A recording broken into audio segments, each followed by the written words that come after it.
Alhamdulillahirrabbilalamin. Kembali lagi di Islam itu Indah. Masih di tema kita pagi hari ini, rezekiku untuk siapa? Ini Masya Allah ya, tadi sudah dibahas oleh para guru-guru kita.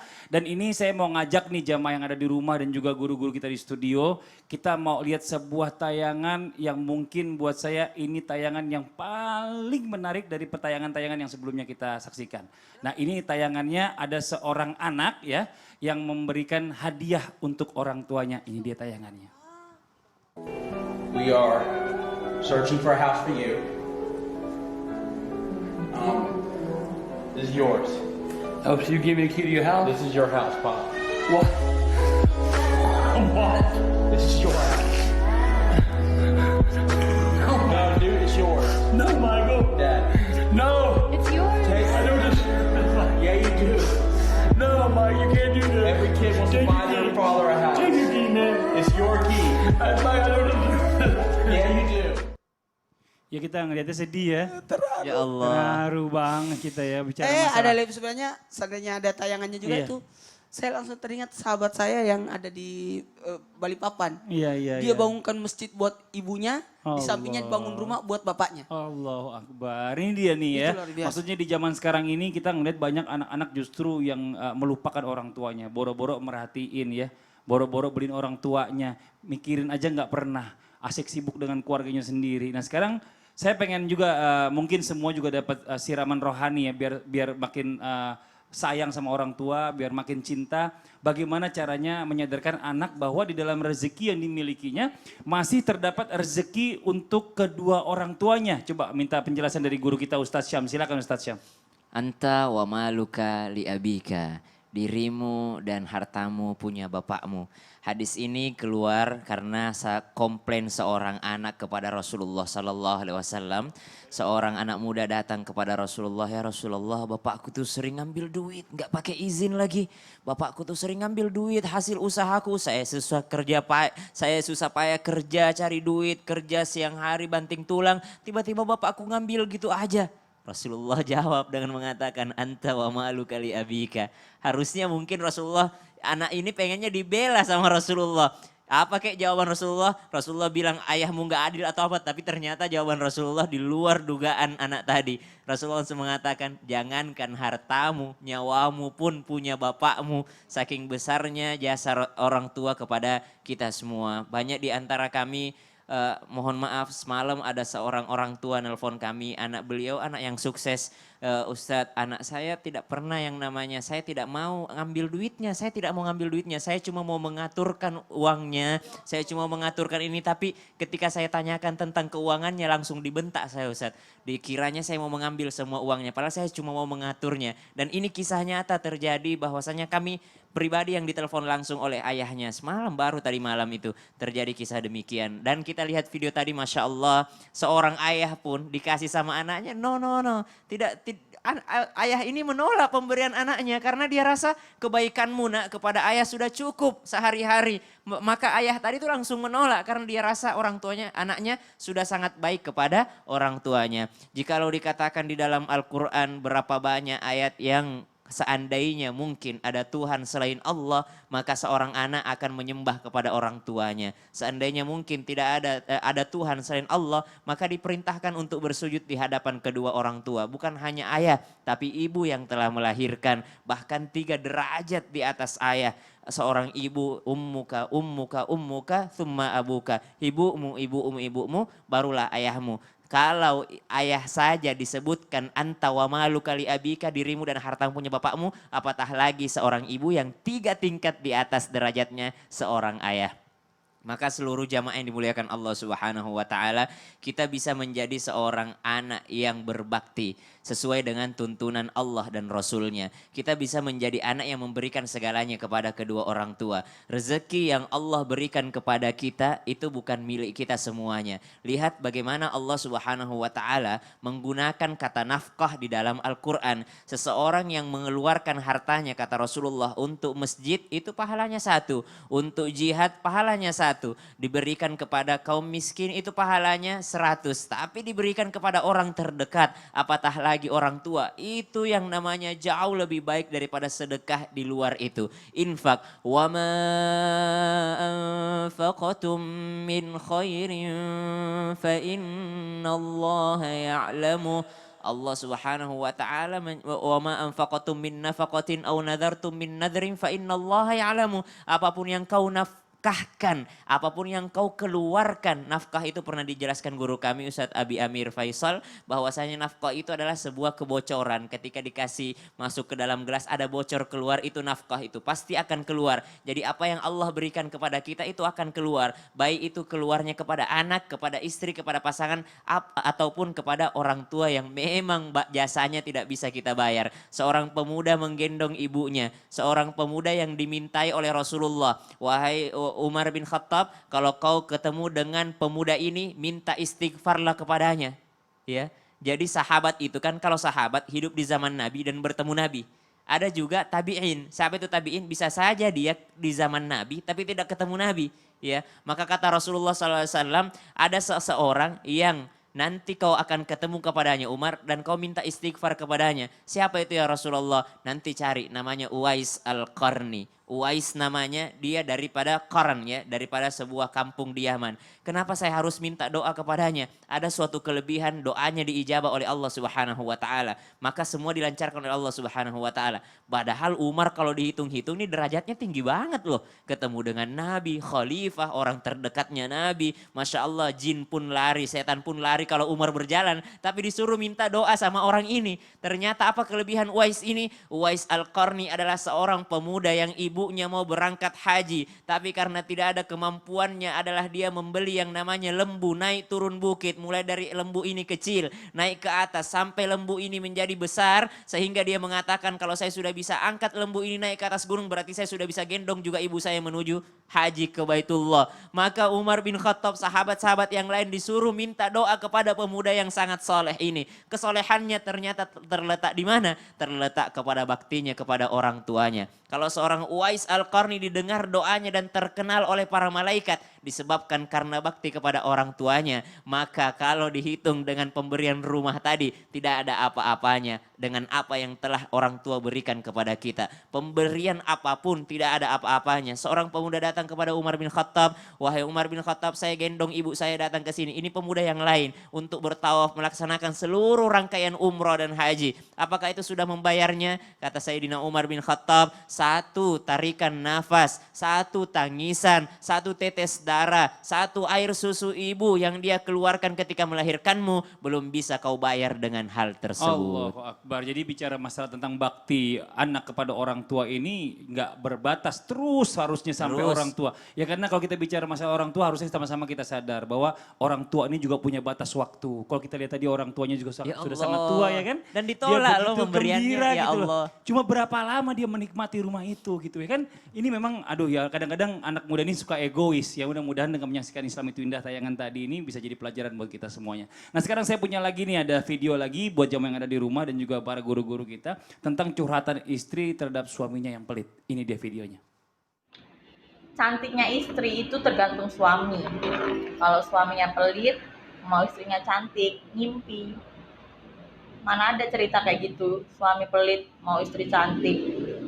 Kadang suami itu suka aneh ya. Kadang dia tuh suka banding-bandingin istrinya sama istri orang lain. Gak mikir istri orang lain itu dikasih duit buat perawatan. Sedangkan istrinya gak pernah dikasih duit buat perawatan. Ngasih duit buat belanja aja pas-pasan. Gitu masih ngelirik-ngelirik istri orang lain, alasannya dia lebih seger, lebih wangi. Mikir lah, ngasih duit enggak buat perawatan. Ya inilah curhatan seorang istri kepada suaminya. Suaminya banyak nuntut, minta ini, minta itu, nauzubillah ya. Tapi nggak dimodalin, jadi istrinya ribut. Pak mana menikur, pedikur, cukur biar wangi kan gitu kan. Ini suaminya nggak modalin tapi nggak bandingin sama istri orang lain kan gitu. Yang wangi, yang lebih cantik, yang lebih bening. Nah ini bagaimana nih? Sebaiknya istri mengatasi suami yang memiliki sikap pelit dan tidak mau memberikan rezekinya kepada istri. Ustazah Syifa silakan penjelasannya. Jamaah Islam itu Indah yang dimuliakan oleh Allah Subhanahu wa taala. Banyak sekali perempuan-perempuan di luar sana yang mengeluh mengenai nafkah. Jadi nafkah itu terbagi dua. Ada nafkah yang memang diberikan untuk keperluan rumah tangga keseluruhannya, untuk masak, keperluan beli peralatan rumah tangga, jajan anak dan lain sebagainya, ada nafkah yang kedua. Nafkah yang kedua itu adalah nafkah yang dikhususkan untuk zaujah, istrinya. Untuk kecantikannya, perawatannya, beli pakaiannya. Jadi istri itu bukan hanya dikasih uang belanja, tapi sandang, pangan, papan harus terpenuhi. Make up-nya dari A sampai Z, tapi juga jangan terlalu menuntut sama Istri suami. juga jangan terlalu berlebihan Iya, juga, pengen mentang-mentang lipstick ini, beli oh, sekali panjang. 10 biji, itu kan berlebihan gitu ya. Jadi ada sandang, pangan, papan, rumah tempat tinggal diberikan, kemudian make up, pakaian, sepatu, itu semua adalah nafkah untuk seorang istri. Lalu bagaimana ketika istri dengan suami bertengkar gara-gara nafkah? Jadi permasalahan rumah tangga yang sering terjadi, bahkan tingginya angka perceraian itu disebabkan salah satunya karena ekonomi keluarga. Betul. Keuangan. Tidak ada keterbukaan antara suami dengan istri masalah keuangan. Suami saya pelit ustazah katanya, akhirnya berantem cerai. Nah ini muridnya Imam Hasan Al-Basri pernah bertanya kepada Hasan Al-Basri, wahai Syekh katanya, kenapa sih setan itu nggak pernah berhenti menggoda kita manusia, istirahat 1 detik aja nggak berhenti, gitu ya. Kata Syekh Hasan Al-Basri menjawab, launama lawajatna roha. Kalau setan istirahat sekali aja menggoda kita, tentu kita juga bisa istirahat dari gangguan setan. Ibadah yang paling lama itu rumah tangga, maka gangguan setannya tiap detik, bukan tiap hari lagi. Ngelihat muka istri, dia lagi. Ngelihat muka suami, dia lagi kan. Kemana-mana masuk WC, dia lagi. Gitu. Tempat tidur mau tidur, ya ini lagi mukanya katanya. Nyampe depan TV, ya dia lagi gitu kan. Jadi Gak bisa ganti mencintai, muka apa katanya. gak bisa. Jadi pernikahan itu mencintai orang yang sama pada waktu yang lama. Tidak banyak orang yang bisa bertahan. Betul. Apalagi dalam hal ekonomi. Ketika menghadapi suami yang pelit, agar kita terganggu dari godaan setan, pertama yang harus dilakukan, ajak komunikasi dengan suami kita. Tabayun. Jangan-jangan bukannya dia pelit tapi hemat. Bedakan laki-laki atau suami yang pelit dengan hemat. Ada yang hemat, tiba-tiba beli rumah. Tiba-tiba beli mobil. Ditabung duitnya, istrinya minta ini itu nanti ya mah. Bukan yang gak ada. Ini Ustadz Azhari nih, lagi diceritain. Bukan yang gak ada, tapi memang untuk keperluan yang lebih penting. Yang lebih menguntungkan semua pihak gitu. Betul. Itu yang pertama. Jadi ajak tabayun, komunikasi. Iya. Yang kedua, kalau masih pelit juga, ajak suaminya ikut beli kebutuhan rumah tangga. Betul. Itu Ustaz Azhari juga. Mas Fadli kayaknya ya. Kalau itu saya bulanan selalu ikut. Bulanan. Jadi Beli. suami itu kan kadang-kadang gak percaya, kok ini per bulan habisnya sekian gitu. Ayo ikut langsung beli sayur. Ternyata sayur itu mahal, ikan itu mahal, daging itu mahal, totalnya sekian per bulan. Suami percaya, oh ternyata istri saya ini orangnya pintar mengatur keuangan. Selama ini saya ngasihnya sedikit-sedikit, saya zolim sama istri. Itu menyadarkan suami yang pelit. Itu salah satunya. Jadi ibu-ibu kalau belanja di rumah, ajak suaminya, mau ke warung, ke supermarket atau kemanapun, ajak suaminya untuk langsung melihat bagaimana jual beli sebenarnya harga tersebut. Betul. Yang ketiga, ini yang pernah dilakukan oleh Hindun, pernah datang kepada Rasulullah. Wahai Rasulullah, dia mengadu. Sesungguhnya saya punya suami namanya Abu Sufyan. Sudah sering ya hadis ini kita dengar, Masya Allah Ustaz. Ternyata suami saya ini, wahai Rasulullah, orangnya pelit. Tidak pernah memberikan nafkah kepada saya. Apa yang harus saya lakukan? Kata Rasulullah, khudhi min malihi bil ma'rufi ma yakfiki wa yakfi banik.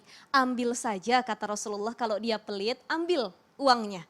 Tapi secukupnya saja untuk keperluan anakmu dan dirimu. Jangan mentang-mentang punya suami yang banyak duit, kita bobol rekeningnya gitu kan. Kita ambil semuanya, itu tidak diperbolehkan. Kriminal istri Kriminal juga, itu. dibobol Jadi rekening suaminya. sekebutuhan kita saja. Betul. Ambil ma yakfiki wa yakfi banik. Seperti itu Ya, Mas jadi Fadli. sebenarnya bicara masalah tentang komunikasi suami dan istri nih, bicara masalah tentang kebutuhan istri itu seberapa, harusnya ngomong sama suami. Nah sekarang bicara masalah suami ini kan kadang-kadang kan cuma punya kebutuhan atau punya penghasilan cuma sekian. Mah aku cuma punya penghasilan sekian, gimana nih mah kebutuhan kamu segini, kita negosiasi. Nah itu lebih baik ya, jadi nggak ngerasa ada yang merasa dicurangi atau ngerasa dipelitin, ini macam-macam lah. Nah sekarang kita lanjut lagi nih, kita coba baca lagi pertanyaan yang masuk di sosial media Islam itu Indah dari Instagram @store_zilina. Jilina, benar ya. Bismillah, Assalamualaikum Pak Ustadz. Apa hukumnya apabila seorang suami menafkahi hanya berupa pangan makan aja tapi tidak memenuhi kebutuhan istri, misalnya buat beli baju dan lain-lain.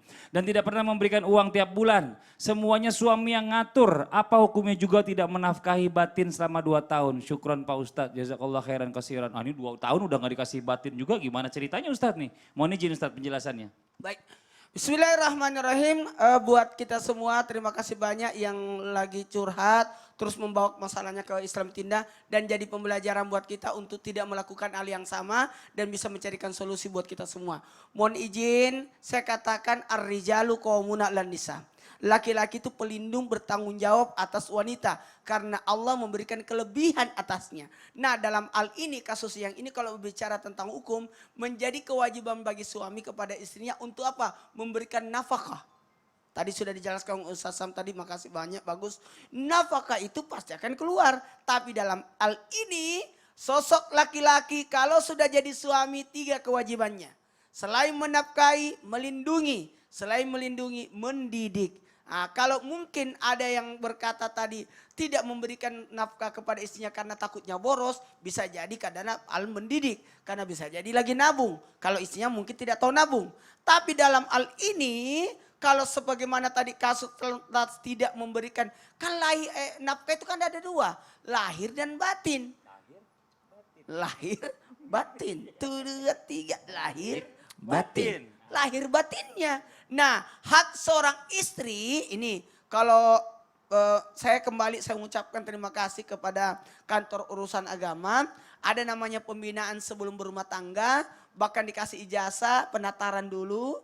Ini bagus. Kenapa? Karena kadangkala angka perceraian itu lebih banyak. Makanya dengan mudahnya mempermainkan. Jadi memang harus dididik dulu. Jangan dibina. Kalau ada namanya nasihat pernikahan. Lo kok guru dulu, lo kok pergi belajar untuk mendapatkan pembelajaran rumah tangga. Kenapa suami tidak memberi nafkah? Tunggu dulu, jangan berburu sangka tabayun dulu. Jangan sampai dia tidak memberi nafkah batinnya, maaf. Ini karena off the record, karena ini kan sesuatu yang tidak enak disebutin. Kalau nafkah ini suapan makanan itu bagus. Paling berkah itu kalau menyuapin istri, paling bagus. Makanya budaya Jawa kalau nikah suap-suapan itu sebenarnya bagus. Karena kenapa sebenarnya rezeki yang terbaik adalah ketika seorang suami menyuapin istri. Nah, dalam hal ini tunggu dulu, tetap bertabayun baik sangka. Kira-kira suamiku tidak kasih nafkah batin, mungkin dia lagi sakit. Jangan sampai sakitnya menular pada dia. Itu yang terjadi pada almarhumah dulu. Almarhumah ibaratnya, maaf ya Kak, karena saya lagi sakit, takutnya kakak nular. Tidak apa-apa, kita sama-sama. Ya, kalau saya sakit, nanti kakak sakit, gimana? Saya bilang, tidak ada masalah, suami istri harus berbagi. Betul. Kalau apalagi kalau sakit, kadang-kadang jadi harusnya sikapi dulu. Berarti kita harus mengenal lebih dekat lagi pasangan hidup kita. Jangan sampai kadang-kala pasangan kita tidak memberikan nafkah batin disebabkan takutnya menular, ada sesuatu. Nah, makanya harus ada keterbukaan. Ya, ini kadang-kadang masalahnya kan kayak gini-gini tabu buat suami istri saling ngomong. Sebenarnya justru yang terbaik adalah bicara komunikasi apapun ya. Apapun sampai masalah terkecil pun yang sensitif kan udah suami istri. Bisa diceritakan berdua, jangan gengsi. Gitu. Kadang-kala suami tidak mau bicara sama istri karena istrinya bocor. Ember mulutnya, Ya, itu takutnya. Nanti ngomong sama temennya dan lain-lain. Jadi sebagai malu, istri juga harus ada introspeksi diri. Unna libasul lakum wa antum Antul libasul libasul lahunna. Ini Harusnya Masya seperti itu. Allah. Jadi pakaian menutupi aib suami pasangan, jadi sebaiknya ada apa sih Kak? Aku tidak akan beberkan, cuma sampai tetangga aja sama aja. Iya sama aja. Jazakallah khairan kasiran, makasih banyak Ustadz Maulana. Nah buat jamaah yang ada di rumah jangan kemana-mana, setelah ini kita akan lanjutkan lagi. Masih ada segmen ensiklopedia yang akan dibawakan oleh guru kita Ustadz Syam. Nah yang kedua ini kira-kira membahas tentang apa ya? Nanti juga kita akan ada doa bersama nih ya, agar kehidupan kita selalu diberikan kemudahan, rezeki yang melimpah diberikan oleh Allah Subhanahu wa taala, dan juga dijauhkan dari segala macam bahaya, dan yang paling indah adalah dimatikan secara husnul khotimah. Amin amin ya robbal alamin. Yang di rumah jangan kemana-mana, kita akan segera kembali lagi tetap di Islam itu Indah. Jamaah, oh jamaah, alhamdulillah.